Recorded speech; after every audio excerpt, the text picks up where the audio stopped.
যে এই নির্বাচনের সঙ্গে যারা নির্বাচন করছেন এবং যারা নির্বাচনের সঙ্গে জড়িত হয়েছেন, এরা সবাই কোনো না কোনোভাবে হয় সরাসরি অথবা পরোক্ষভাবে সরকারি দলের সঙ্গে জড়িত। এবং আমাদের বর্তমানের যে কালচারটা, আমাদের দেশের সোশিও ইকোনমিক যে কালচার, পলিটিক্যাল যে কালচার, সেটা হলো যে যদি আপনি সরকারি দলের সঙ্গে সম্পৃক্ত প্রমাণ করতে পারেন অথবা লোকজনের মধ্যে ধারণা পৌঁছে দিতে পারেন, তাহলে আপনার ব্যবসায়িক কিছু সুযোগ সুবিধা এর মাধ্যমে পেতে পারবেন। তো এইখানে কিন্তু যারা নির্বাচনে নামছে, এরা সবাই যে উপজেলা চেয়ারম্যান হওয়ার জন্য নামছে তা কিন্তু না।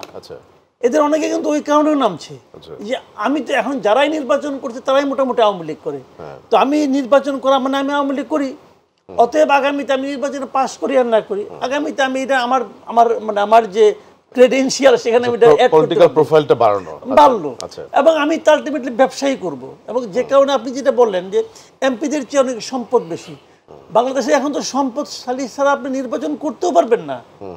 উপজেলা চেয়ারম্যানের ইলেকশনে যে 1 লাখ টাকা জামানত দিতে হবে রে ভাই, এমপির চেয়ে জামানত এখানে বেশি।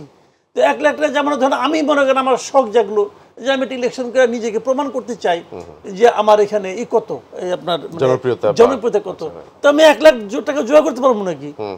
আমার প্রমাণ করার শখ অপূর্ণ রয়ে গেল।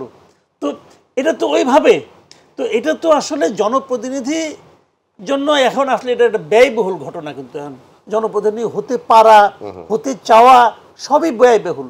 কাজে এটা তো ধনী মানুষরাই করবেন। কাজে এখানে যে টাকার অঙ্ক দেখে অবাক হওয়ার কিছু নাই।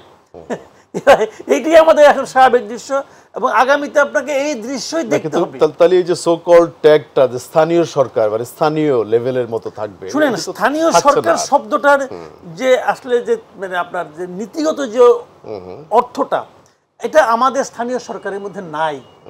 এরা স্থানীয়ভাবে কিছুই করতে পারে না। একজন উপজেলা চেয়ারম্যান কার্যত একজন উপজেলা নির্বাহী অফিসারের চেয়ে কম ক্ষমতা পান, মানে প্র্যাকটিক্যালি।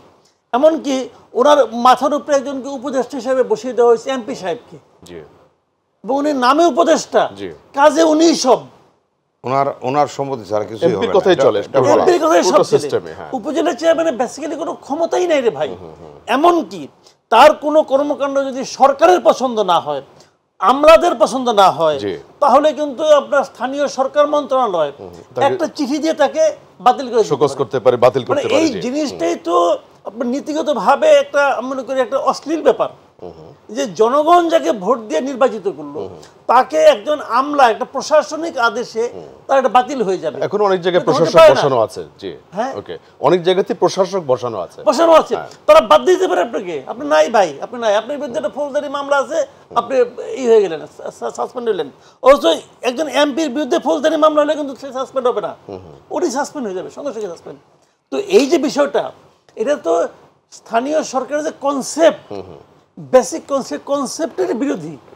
এটা কিছুই না, এটা হলো কি আপনার সরকারি দলের সঙ্গে থেকে ব্যবসা বাণিজ্য করার জন্য এটা একটা সেকেন্ড ফেজ আর কি, মানে অনেকগুলি ধাপ থাকে না, একটা প্ল্যাটফর্ম তৈরি করে, একটা প্ল্যাটফর্ম তৈরি করে, দ্বিতীয় স্তরের একটা প্ল্যাটফর্ম আর কি। এই প্রথম স্তরে এমপি সাহেবরা, দ্বিতীয় স্তরে উপজেলা চেয়ারম্যান সাহেবরা, এটা হলো কি ওইখান থেকে বেতন ভাতা না, এটাকে ব্যবহার করে ব্যবসা বাণিজ্য করা, এটাই হলো মূল জিনিস।